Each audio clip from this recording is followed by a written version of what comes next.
Binabagtas ng motorsiklong yan ang bahagi ng barangay Ubaliw, Pulangi, Albay. Mahagip ito ng kasunod na truck. Batay sa investigasyon, sinubukang mag-overtake ng truck. Kung naghanap po siya ng ma-overtake po daw sa langani, si truck na nag-try mag-overtake sa right side. So dagit niya yung motorsiklo na magsakay kayo ng mag-ama. Kaya yun po naging biktima sa duwa po.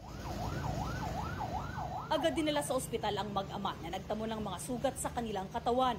Hawak na ng mga otoridad ang driver ng truck at hinihintay pa kung magsasampa ng reklamo ang pamilya ng mga biktima.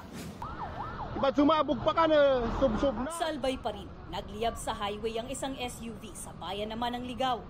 Base sa investigasyon ng Bureau of Fire Protection, galing Camarines Sur ang sasakyan nang biglang huminto ang aircon nito. Nang buksan ng driver ang hood, tuunan niya nakita na umuusok na ito hanggang sa lumaki na ang apoy. Habang naghihintay siya ng rescue na magkayos na yung sakya, nagliyab yung nasa harapan sa may dashboard. So ang ginawa niya, kumuha siya ng fire extinguisher.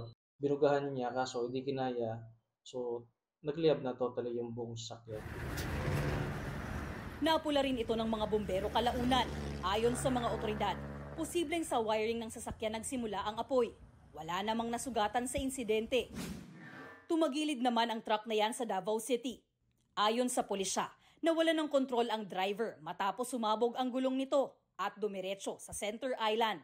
Tumakas naman ang driver at napag-alaman pang may kargang mga ilegal na sigarilyo ang truck. Patuloy pa ang investigasyon.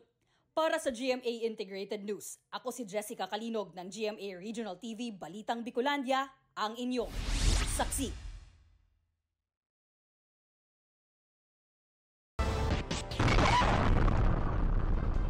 Niyanig ng malakas sa pagsabog ang bahaging yan ng China. Sa isang kuha ng dashcam, makita pa ang pagtama ng nilipad na debris sa ulo ng isang babae. Mabilis na lumayo sa pagsabog ang mga residente. Ang dalawang sakay na isang kotse, iniwan na ang kanilang sasakyan. Wasak ang fried chicken restaurant kung saan nangyari ang pagsabog. Hinihinalang gas leak ang mitsa. Hindi bababa sa 2 ang nasawi at 22 ang sugatan.